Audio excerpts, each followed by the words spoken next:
and not wanting to start up, that's a sign of failure. So it's like time to get a new one, because that's like how we make our livelihood, isn't it? Truly. Benita, I forgot my headphones this morning and I'm in a semi-public place, so you may want to keep me on mute.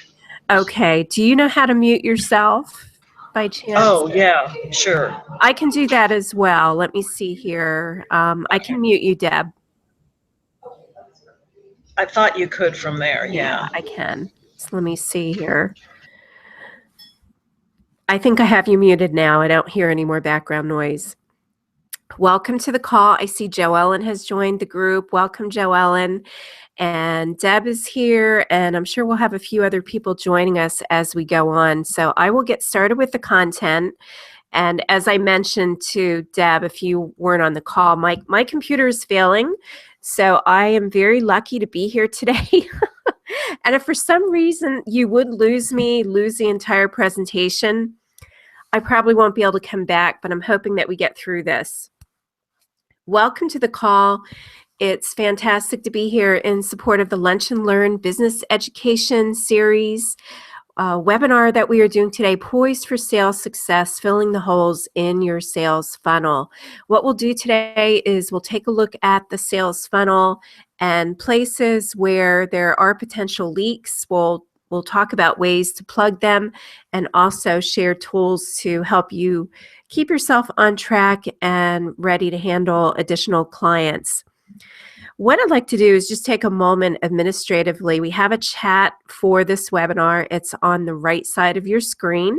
So if you would like to talk between yourselves or post some questions, I will be checking back there occasionally to see if there are any questions there that you are posting. And I really do appreciate your patience as I'm really trying to limp through my technology here, and I'm hoping that it really cooperates and stays with me until we get through our presentation today. This is what we'll cover today. We'll talk about what is a sales funnel and very simply move into identifying what are your profit leaks in the sales funnel. So what is a sales funnel? Let's begin with a little bit of a story here. And this is pretty typical that when people come to me, they're usually looking to increase their revenues. They're looking to grow their business. They're looking to get more clients and increase their sales. So they're discouraged. They come to me, they're discouraged because things aren't working for them quite the way that they'd like them to work. And I always start in talking with clients. Usually if this is their problem, we begin the conversation talking about what is your sales process. And Debbie's story is she would typically, what she told me, and this is a recent potential client that I spoke with just a few weeks ago, she does networking. She'll send a nice to meet you email after she networks. She has an e-newsletter and she has an opt-in box on her website. And all this is pretty typical. If you talk to any entrepreneur, any women business owner, this is what they're doing. They're attending some networking events. They're sending that follow-up email. They have an e-newsletter and they have some sort of opt-in box on their website. But after digging a little bit deeper as far as how these things are working for her, I asked her, well, once you send that nice to meet you email, if you don't hear from the person, what do you do? And like many people, she said, well, I don't do any more follow-up because I imagine that they're really not interested in talking with me. As far as her e-newsletter, I asked her how often she published it, how often she sent it to her contact list. And she said, well, I don't really do it that consistently. I might do it every month or so. It's been a few months since I've sent it. And the opt-in box on her website is sign up for my newsletter, which nowadays we know is not very compelling of a reason for people to hand over their name and email, because typically people I speak with, at least, they are being over and inundated with emails.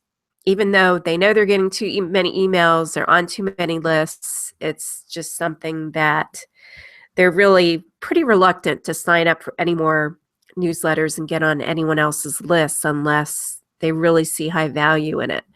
And even if it is high value, people still hesitate. So you can see that there's a problem. You can understand this. I'm sure you recognize this already. What she doesn't have in place are systems. She has no follow-up beyond the initial email. I had posted a social media meme just earlier this week about how many times it takes to follow up with someone until they become a client. And it's at least 8, if not 12 times that we have to follow up and communicate with people. People are busy, even if it's a business referral partner, people are busy. They put emails to the side. They have intentions of responding. But I know if I do that, at some point you feel embarrassed about not responding if you've let it go a while, which I typically don't do, but sometimes they fall through the cracks. And sometimes people don't respond just because they feel bad. So we can never do, in most of our cases, we can never do too much follow-up. She's also not doing enough marketing. Aside from the networking, she really wasn't doing anything else. She wasn't speaking. She wasn't publishing her newsletter. She wasn't doing any type of online social media community building activities. She really didn't have a marketing plan in her business to help drive leads into the top of her sales funnel. So she had no systems. Just want to double check here that nobody has any questions. Okay, awesome. If you do have questions, please type them in the chat, or of course, feel free to speak up. I don't need to be the only one speaking here. As I said, I'm challenged today, so ask me what you need and try to communicate it the best way possible so that I can take care of your questions. So what does a sales funnel look like? We hear that term all the time, and it's pretty much as you would expect. It's wide at the top and it's smaller at the sales funnel. And at the top of the funnel is where we have all of our lead generating activities. These are those activities that will generate attention and get people's attention, let them know that we exist. And those are all the marketing activities that you're doing, such as the networking, the speaking, your social media posts, your advertising, whether it be on Facebook or Google AdWords, any type of postcards or direct mail that you're doing, search engine optimization, and your website. When we're generating and getting attention in our business, we want to have a way to capture the leads that are coming into the top of our funnel. And that is the reason that we have our freebies and we have the opt-in boxes on our website, and we're offering ebooks, reports, other free webinars or teleseminars, whatever they are. The capturing is about getting someone's contact information, their email, their name, their address, so that we can continue to follow up with them over a period of time. And then once someone is in our sales funnel, we want to begin to nurture that relationship. The last thing that we want to do is have someone sign up for our list and then have no other communication with them over the period of time that they are involved with us. We really do need to nurture and develop those relationships. And the most typical way that we know about doing that we hear about, is through the weekly newsletter or biweekly e-newsletter that we send. However, that's not the only way to do it.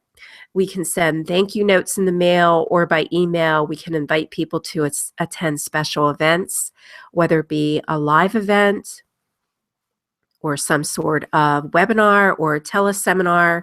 We could send a resource to people, maybe in our conversation with them. They let us know that they have a particular challenge, so we would send them a personal direct email to them. So don't think about nurturing relationship as just your e-newsletter. There are actually many other ways to nurture and connect with people and develop that relationship and trust. And I would venture to say that those other things, aside from the newsletter, can actually provide more value and create connection faster than a newsletter. So really consider adding some of those into your nurture sequence. The low entry part of your sales funnel, that is where people start investing in a low cost product. I like to think of it a low cost, very high value product that you're offering, such as when I think about the virtual business salon, many of you who have joined for this current 30-day open house joined at a very attractive rate, a very low cost rate to experience what the salon has to offer. So that is a very low cost, high value offer at the very low entry point of my sales funnel. Then we would move to mid-priced and then higher priced products and services, which is where you're having a client commit to working with you. They've decided that they like you. They want to go deeper with whatever it is that you're offering, and they're willing to invest more money. And they have more trust. That's why they're doing it. They have more trust in what you are offering. I just want to check in on the chat here. Does anyone have any questions right now? If so, you can, speak up, or of course you can type your question in the chat. Joellen, Deb, are you good? No questions? Good. Awesome. All right, so I will get back to our presentation here. The most effective marketing tactics for virtually everyone in the salon are the ones that I have noted below. The most effective are to the left side of the chart. The least effective are to the right side of the chart. The most effective marketing tactics of generating interest and getting people into your sales funnel are through direct contact and follow-up. This would be where you are directly reaching out to people, you're picking up the phone, you're sending an email to people that you have met, and perhaps these people are people you met at a networking event who expressed interest in working with you. It could be people who you've met at a networking event who you have identified as a potential client, as a potential lead. And they may not know that you have identified them as such, this person that you're thinking about, but you have identified them. So that would be a reason for you to reach out directly with them through a telephone call or an email. And of course, start that follow-up sequence, that nurturing sequence of building trust and developing relationship. The second most effective tactic is networking and referral building. Networking is attending those business events or any other type of events that would lead to clients. When I'm thinking about my particular business, the events are women's networking events. It could be some Chamber of Commerce events, other educational events that are being held either in the community, at colleges or universities, or even other business development conferences that other coaches have held. That has been a very good place for me to go and enroll new clients and meet potential new clients. I enroll them, of course, after. So we have our direct contact and follow-up. We have the networking and referral building. Referral building is all about developing relationships with business referral partners. These are other people who have their own businesses and they are in direct contact with your ideal client. As an example, and I always like to use the wedding dress example, the wedding boutique. If someone owns a wedding boutique, good referral partners for them would be wedding planners, caterers, florists who serve people getting married, photographers. So a person who owns a wedding boutique would want to develop relationship with those other business owners so that they can cross promote each other's businesses as well as refer each other's businesses to potential clients. So referral building is a very powerful part of your attention getting and marketing strategy to help fill the top part of your sales funnel. Another very effective marketing tactic is public speaking. So these top three that I have noted are the best, the number one ways to attract new clients into your sales funnel. Less effective, as we move to the right, we get into the less effective tactics. They still work, but not quite as well as the first three. And that would be writing and publicity. So that would be writing articles. It would be posting them online, on LinkedIn. It could be writing for your e-zine. Publicity, of course, can be very, very powerful. It's very difficult to get, to receive. So that's why it's a little bit lower on the chart. However, if you do get publicity, it can be very, very good.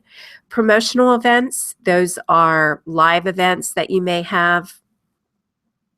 They actually, they can work very, very well if you have the right target client showing up for these events.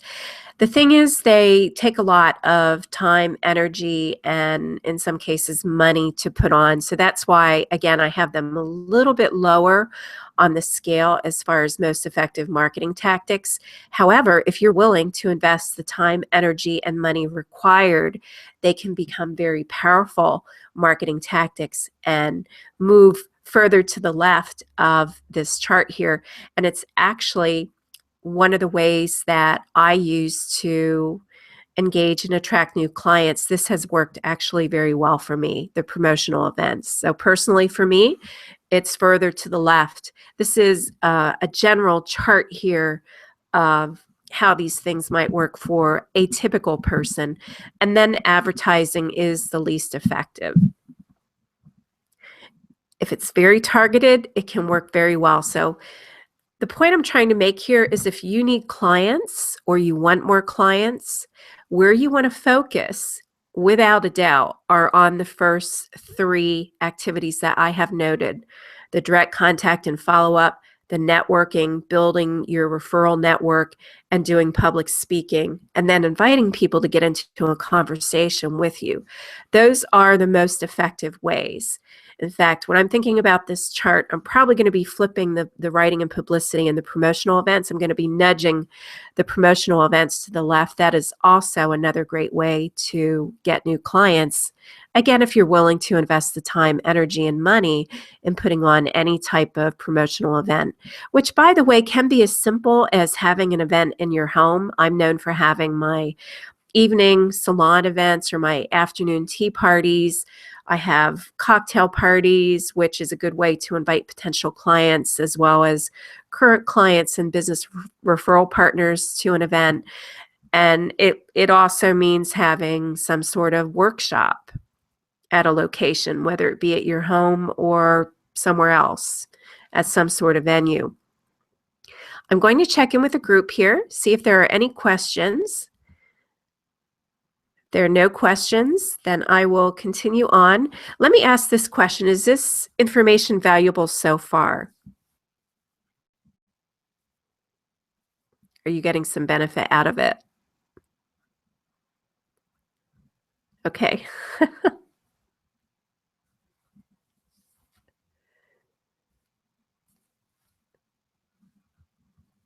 These are really, really great ways to get in touch with potential clients and start generating very high quality leads at the top of your sales funnel. And this is a really, really important point that I want to make before I move on with the rest of the content is the higher quality the leads that are entering the top of your sales funnel, the more success you will have in obtaining new clients and generating sales in your business. We definitely do not want to be generating a whole lot of leads that really aren't very high quality for us and will never or are least likely to turn into clients.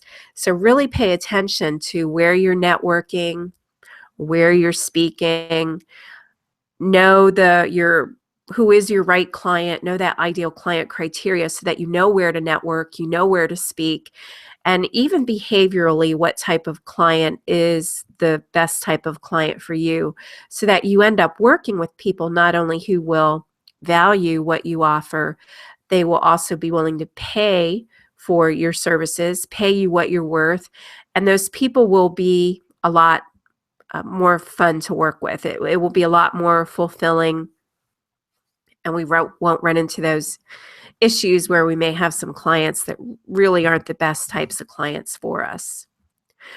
What I have here now is an example of a sales funnel, what this might look like. You recall earlier I had a funnel with it was just basically a funnel, and it had all these different categories: the attention, capture, nurture, low entry, and commit. This is how it looks when you are building your own sales funnel. If you look at the attention area, which is the very top, the wide opening part of the funnel, you'll see that I have a number of activities noted there. I have Facebook, posting 2 times daily, guest blogging 1 times per week, leading a webinar 1 time per month, speaking 2 times per month, commenting on others' blog, SEO, search engine marketing, LinkedIn, Facebook ads.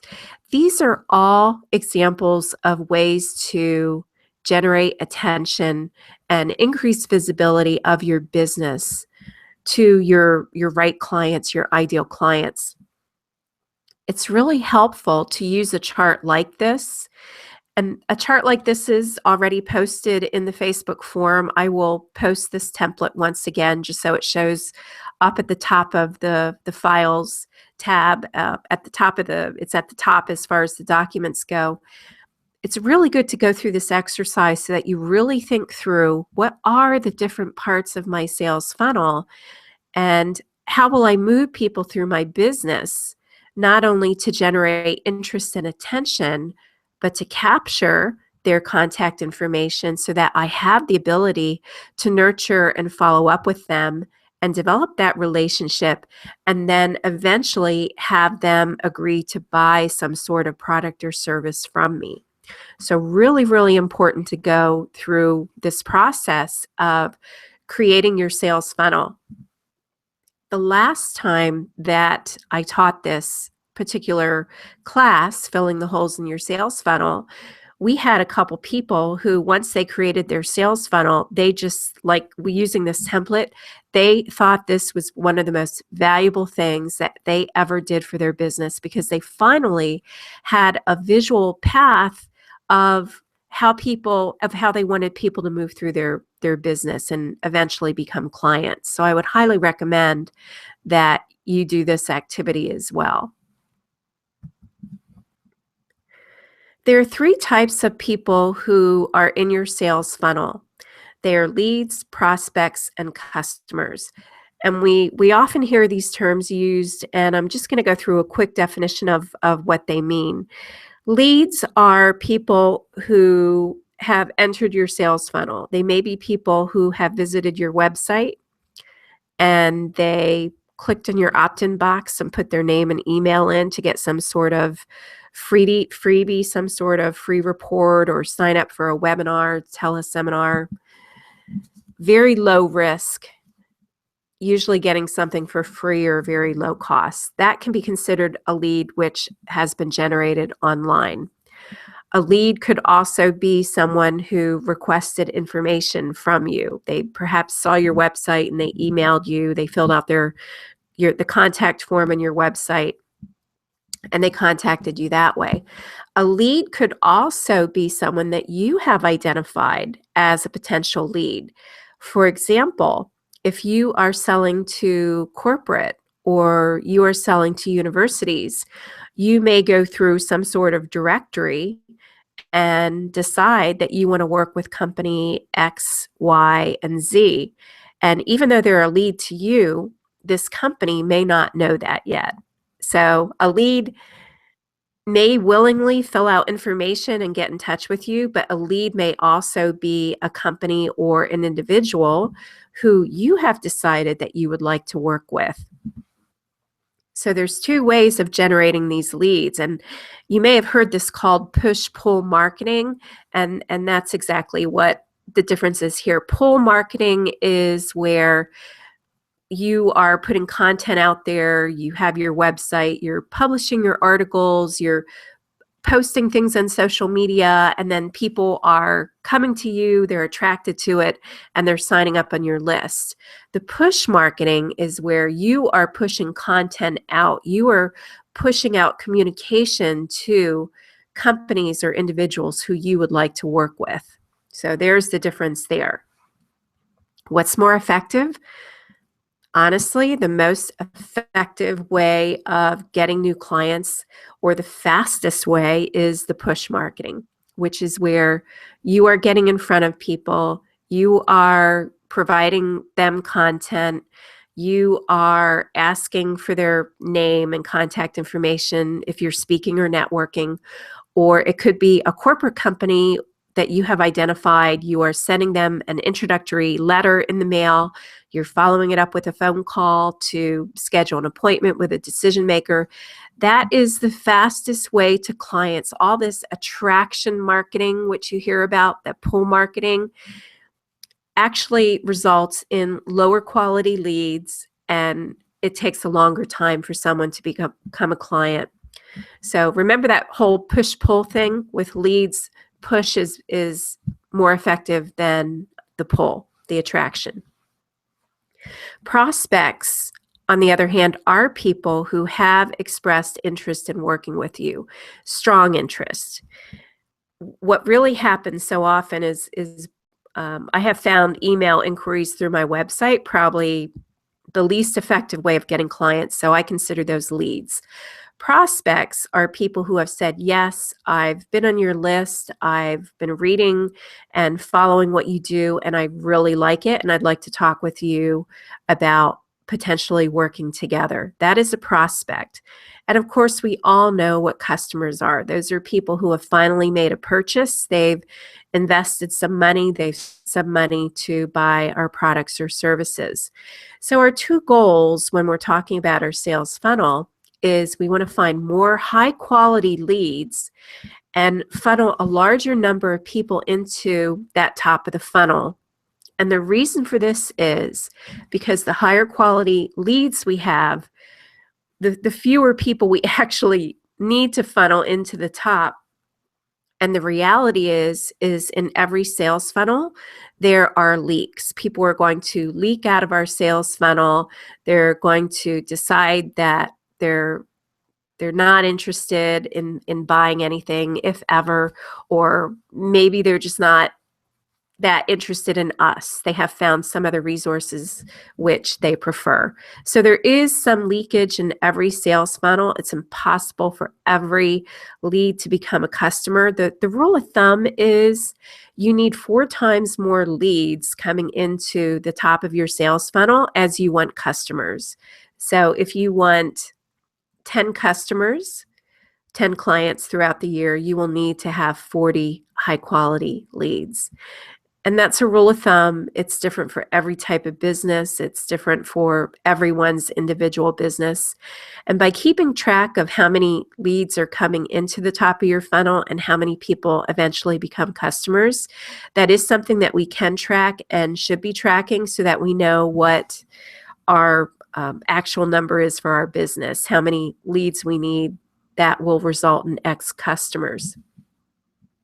And another good thing to know is how long does it take for a person to become a lead and eventually become a customer. It can be a very short period of time, or it can be a longer period of time.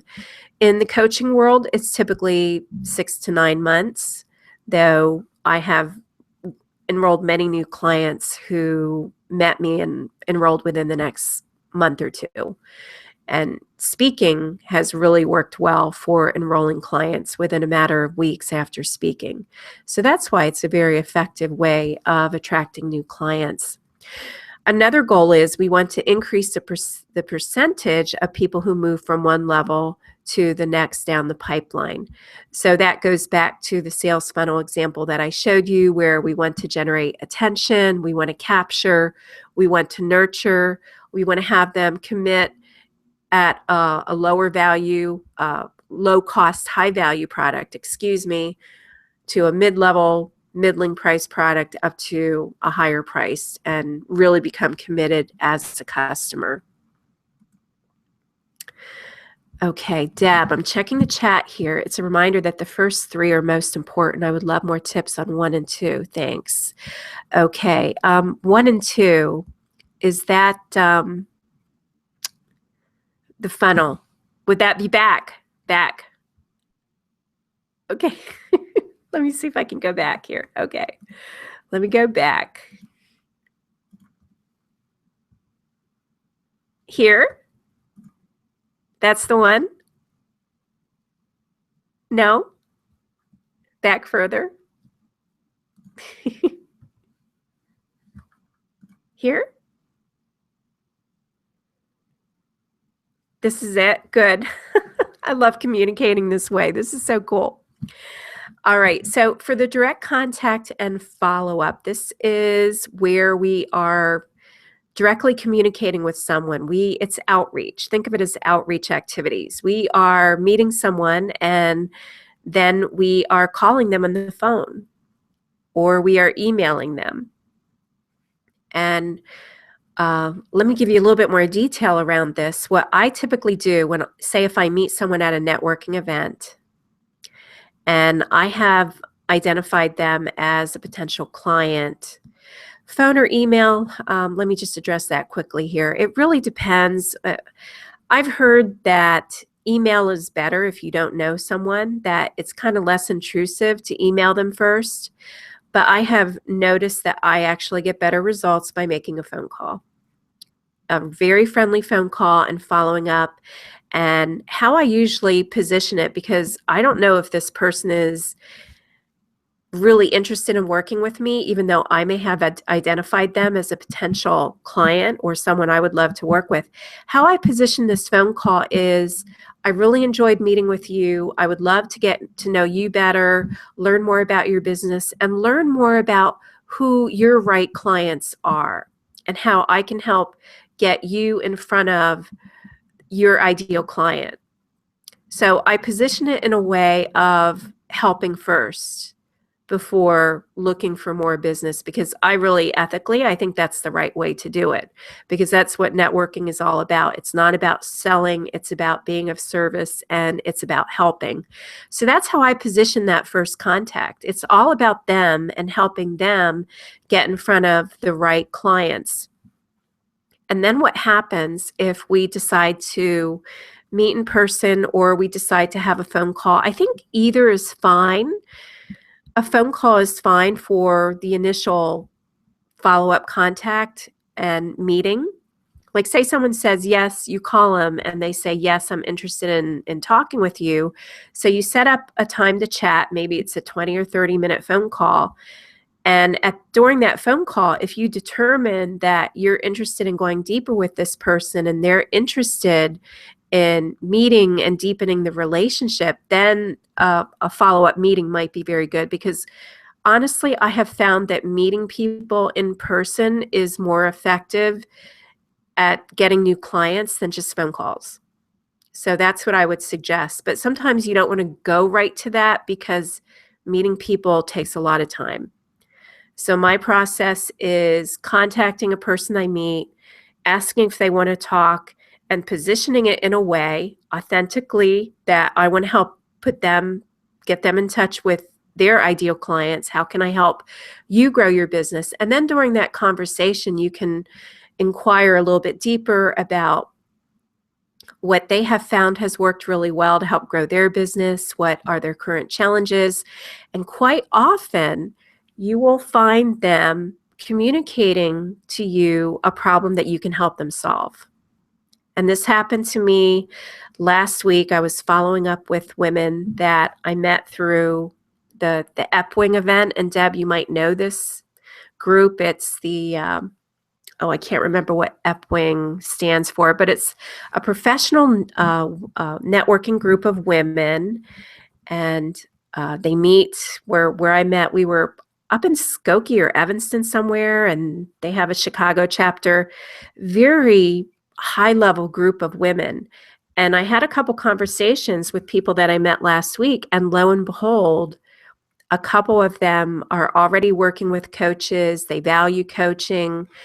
They really saw, you know, they understood what I do and how I might help them in the future. So lo and behold, these people may be potential clients in the future at some level. And yet I was not approaching that phone call that way. So is this helping? Good, good. I actually have a script that I use for this follow-up phone call. I can post it in the salon so that when you're making that follow-up phone call, or it can be converted to email, that you know what to say to get a very good response. And typically, I get a very good response with this email and this phone call. Okay, so I will do that. I will make sure that I post that script for you. Okay, so we will move on if everything's a-okay about that question. All right. Okay, so we talked about the sales funnel and that all sales funnel have leaks. People will enter our sales funnel and they will leak out. That's a given. So this is a visual, aside from the leaking bucket, about what this looks like. So we'll have a lot of leads. We'll have people entering our sales funnel through many of the different marketing activities that we're doing, whether we're networking or speaking, or people found us on the web and they opted into our list for one reason or another. These people enter our sales funnel and then they're going to leak out. A number of them are going to leak out. And what really ends up as being usually a quite small number will become our clients. And that's where that rule of thumb number, you need 3 to 4 times more quality leads coming into the top of your sales funnel than you do clients. If we need 10 clients, we want 40, maybe 30 to 40 quality leads coming into the top. Now, with all of our types of businesses, I think that's a good number. I just also want to throw out there that if someone considers himself an internet marketer, they're going to need a lot more leads coming in the top than customers they get at the bottom. So that's why you hear these things about the list size and grow the list, and it's a numbers game. Get as many people as you can and into the top of the funnel. And that is true, but the numbers are different for internet marketers versus those of us who are in more relationship-oriented businesses. We don't need 10,000. We don't need a list size of 10,000 potentially. We don't need 30,000 people entering the top of our sales funnel. What's more important for us is developing relationship with those high-quality leads that are entering the top and will eventually become clients. I just wanted to point that out because sometimes we hear this all the time, build the list, build the list. Yes, it's important, but I have been able to build my business to a level that I have been very happy with. Of course, I want to grow it, but where I am now, considering my list size, it's all about relationship. So you can build a very successful business that generates revenues, the types of revenues that you're looking for, without having tens of thousands of people joining your list. Thought that was a good thing to point out. So there are a number of leaks in your sales funnel, and I have them noted here in this handout. This handout I have also posted in the Files tab in the salon. It's already there. And you will be doing an assessment after today's call to identify where your marketing profit leaks are in your sales funnel. What we are going to be doing today is going through leaks 1 through 6. There are 13 total leaks, and that would be totally overwhelming to go through all 13 today. So I'm going to go into leaks 1 through 6 in detail.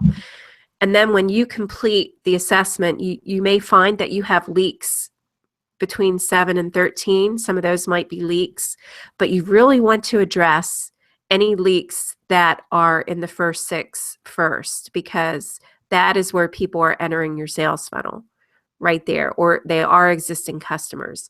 We want to make sure that we take care of those people and that they don't leak out, and that we retain them, and any new leads coming into our business, that we have those low commitment offers that they can start to try us out. So really important to get leaks 1 through 6 handled before we move on to filling the gaps and the leaks in 7 through 13.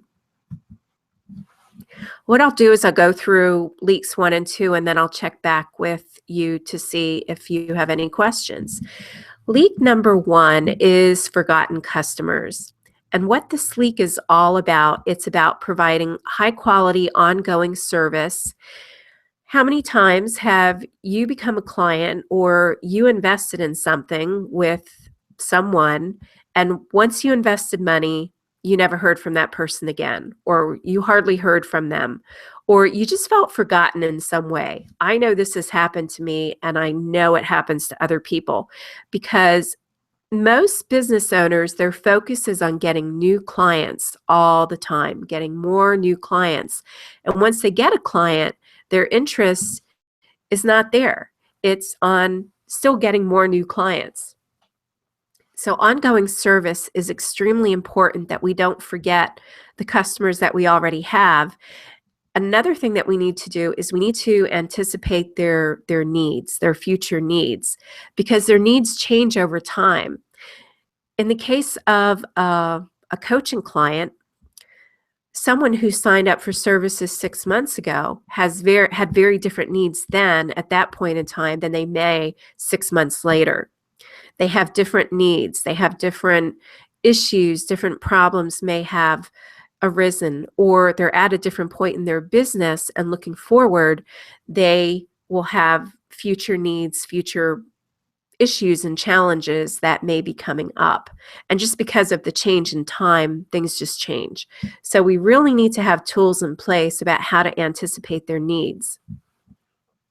So how do we plug this leak? Here are some ways to do it. Very easily have a frequently asked questions page on the website. And you might be wondering, how does this really tie in? But it does, because people have questions, and it's very easy for them to go to the website and get some of the information that they need. And if they have questions that aren't answered there, then of course they could contact us. But this is one way to plug the leak, a very simple way. Another way is customer satisfaction tracking. And this can range from a survey after someone makes a purchase of a product, to it could be an annual survey where we're tracking customer satisfaction. It could be satisfaction that we're tracking after every interaction with the customer. If we have a coaching call, we can assess, how satisfied are you with the result? Did this help you? If we're having say a VIP day with a client, we're meeting with them live, we're consulting with them, we're coaching with them. I know it's very common for me to check throughout the day if the person is satisfied, if they're getting the information that they need.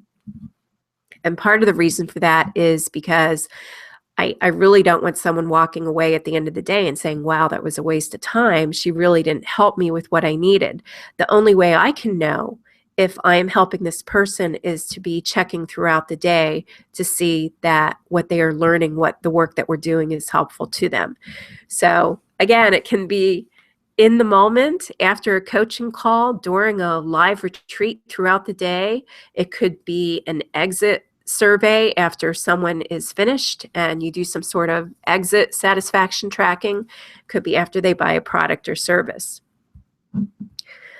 One thing you want to be aware of is falling usage of the product, or service. So if we see our clients not showing up for their coaching calls, or in the example of the salon, if I see people not being active and not posting or reading things, I want to be aware of that so that I can follow up with that person, see how they're doing, check in with them, see if anything has changed for them, if the program is still of benefit to them, if it's still valuable to them. So you just want to be aware of falling usage. So have things in place in your business, have your processes in place so that you you can track falling usage.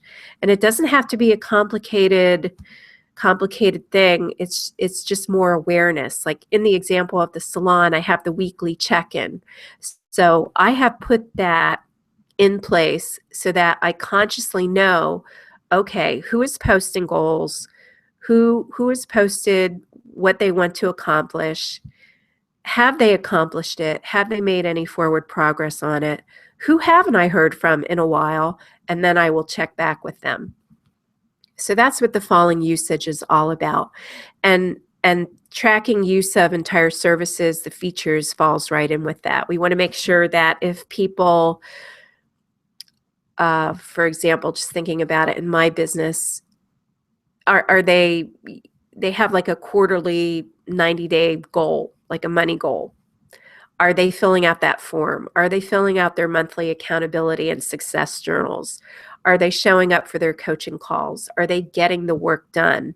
These are all ways of tracking use of services. We want to make sure that people are consuming the content and receiving the benefits that we promised them when they invested in our programs and services. So that is leak number one, forgotten customers. We want to make sure that our customers are happy, that they are receiving the value that they have invested in.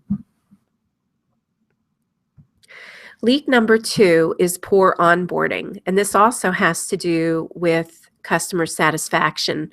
What this is meeting the expectations of our customers, and what really determines this is how your interactions, it already begins at the very beginning, about how your interactions have been with them. So if you have been very attentive, you've been very warm, you've been very friendly, you've been very responsive, and someone has decided that, yes, I want to work with this person, and then after they become a client, they never hear from us, they don't get any communication, our communications are short and don't have the same tone that they may have had when we were courting this person to become a client, that can be a problem. So we want to make sure that there is consistency in our communications and that we are meeting our clients' expectations. Another story that I've always had with this, that I've used in some of my marketing training, is the example of a man going to a new barbershop for the first time. And he goes into this new barbershop and he has no expectations because he's never been there before. He goes into the barbershop and he sits down on the barber's chair. He's given a warm new cape to put over him. The barber puts a warm cloth on his beard, and he uses some really nice smelling shaving cream and gives the man a shave. And he walks out of there thinking, wow, that was a different type of experience than I had before, than I've ever had. I really enjoyed that. So he goes back the second time and his experience is entirely different. He goes in there, he's given a cold plastic cape, he's not given the warm cloth to help soften his beard, and it's just shaved away, and a whole big piece of the experience that he enjoyed is no longer there. So we want to make sure that we are meeting expectations so that we do create a happy, loyal customer. So how we plug these leaks, we do provide that good value. We send materials in a timely fashion that we promised. What we deliver is always high quality. We're dependable, responsive. We have good tone, good manner. Another way to do this is a welcome packet. I always send my clients a welcome packet where they get a confirmation of their services. They get contact details, and I just have a whole list of different things there that you can note in your welcome packet. That's just an example. So onboarding new clients is very important in meeting expectations. Okay, any questions on leak number 1 and 2 before I move on to 3, 4, 5, and 6? Okay, thanks, Deb.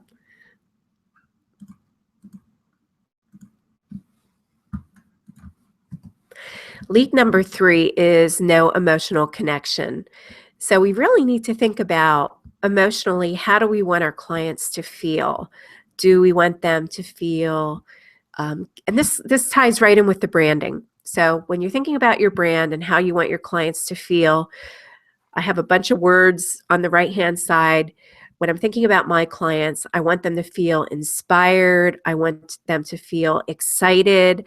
I want them to feel confident and even courageous that they're going to achieve the goals that they want to achieve as a result of our work together. How you also create emotions and you generate emotions is through visual elements that you use in your branding. Could be your fonts, your imagery, the visual images, colors. It needs to be consistent in style. Using the salon as an example, I like anything to do with France and Paris. The word salon, that's a French word. I tend to use some French words.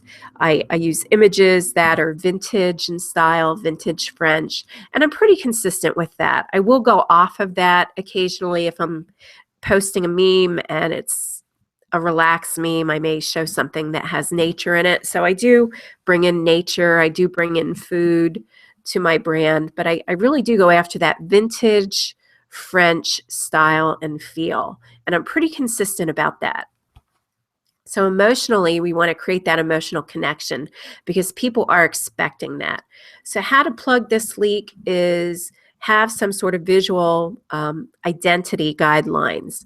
Know what the fonts are going to be for your headings, for your subheads, for your lists, for any other special fonts like call out fonts, like for quotes.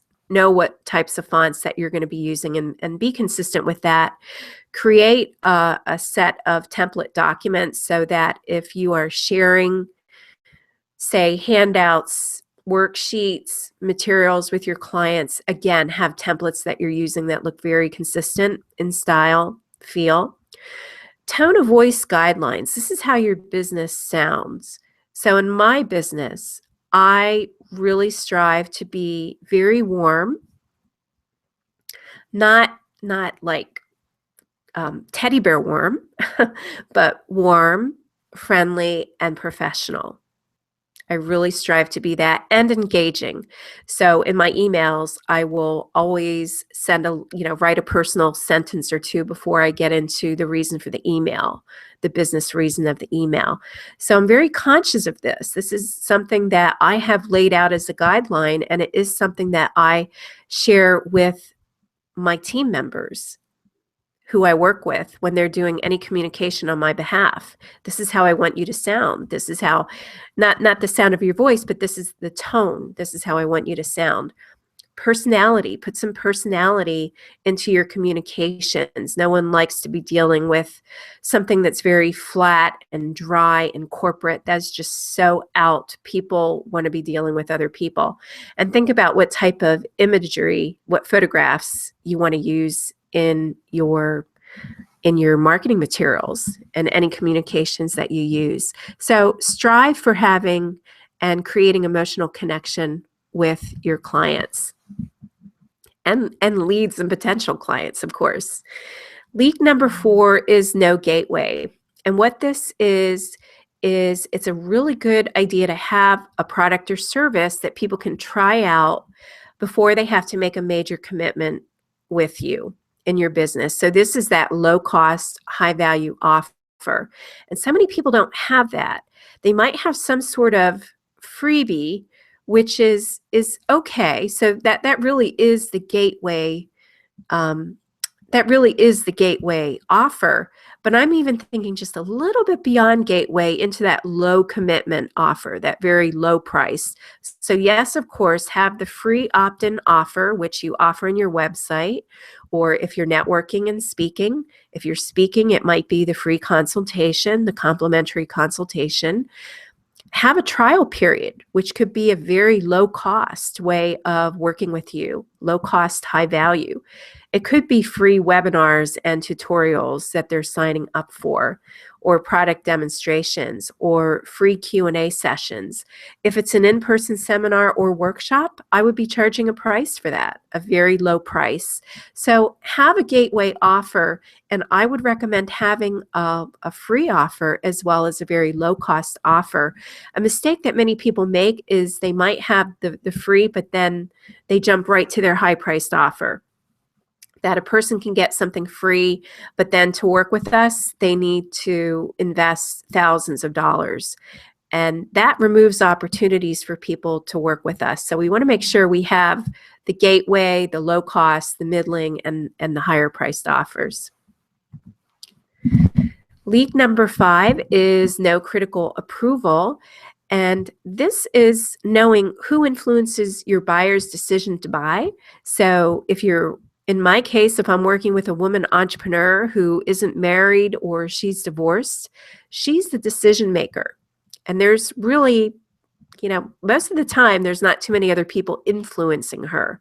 However, if she is married, many times the influencer is her husband or her partner, or it could be other family members. Who knows? In either case, it's really important that we know who influences your buyer's decision to buy so that we have strategies in place, systems in place, processes that we can get in touch with that influencer and communicate with them as well. Who else can say no to someone else working with you? Know who that is.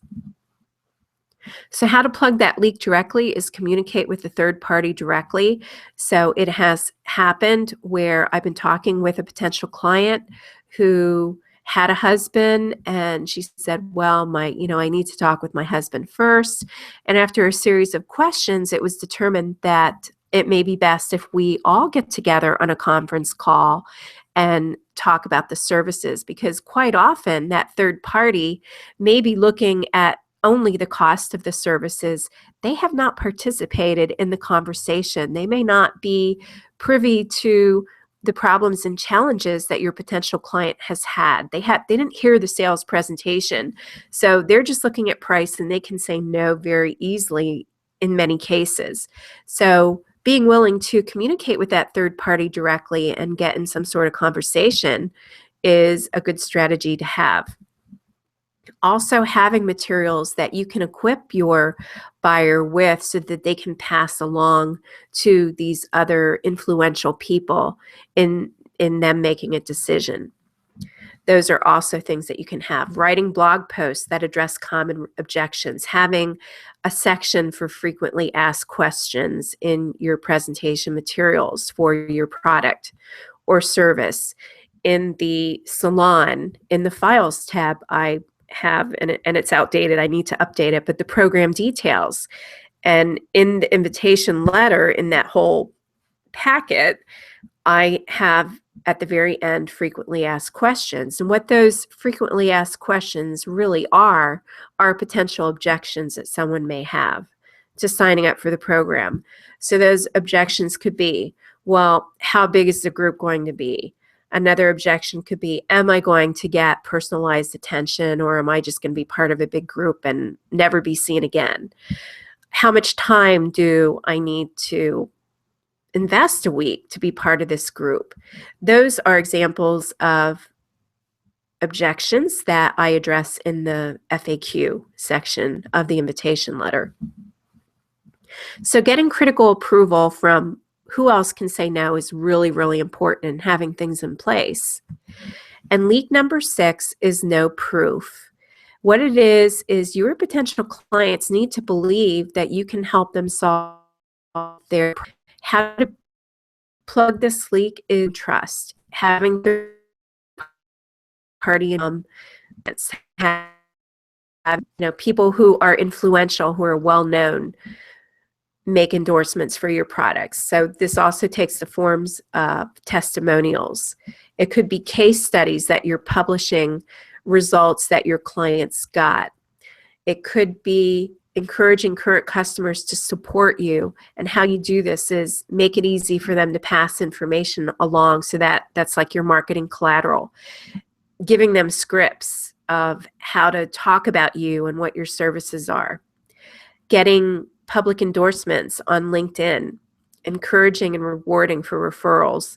So there's many different ways that we can help build up proof that what we do really, really works. And we really need to think through these things and come up with strategies about how we're going to plug these leaks. So your mission is to identify your marketing and profit leaks. Just wanted to make sure that slide was up there. I have uploaded some handouts to the salon page in the Files tab. The first thing you'll want to do is complete the Identify Your Marketing and Profit Leaks assessment, and that is where the 13 different marketing leaks appear, and you can complete the whole assessment. Then what I want you to do is choose one marketing leak to plug, and the ones that we went over today were leaks 1 through 6. So those are the ones that you will want to focus on. Then post in the thread noted on the discussion page in the salon what leaks you are filling and what your strategy is to fill them. I really try to keep my missions, the assignments for helping you implement this information, very doable and easy to do. And I think this is a great exercise to go through to start fill the leaks in your sales funnel, so that the leads that you do get, the people entering the top of your sales funnel, more people get to the bottom and actually become clients. So important, isn't it? All right, so that is our presentation today, filling the leaks in your sales funnel. Does anybody have any questions? Thanks, Deb. I really appreciate that. Thank you. Thank you. This is one of my favorite topics, and I know I say that about almost every topic I deliver because I love business and everything about business. But sales, I think, is one of those areas that is really under addressed out in the space that both you and I are all part of, in the coaching world. We're all taught about, okay, how do you deliver a sales enrollment conversation? But, that sales funnel, we have to get people in it, and we have to keep the right people in it and move them through it until they eventually become a client. All right. Well, this concludes my presentation for today. I will be posting the presentation in the Files tab for your future reference. And I will also, Deborah, this is for you, I will upload that script for following up with people when you are, after you've met them, say, while networking. That is the best way to do. I found that to be a very effective script and how to approach that whole way of getting in a conversation with someone. All right. Okay. Well, everyone, you have a wonderful rest of the day. And I'm going to be heading out to pick up my new computer. And Deb, good luck with yours. Bye, everyone.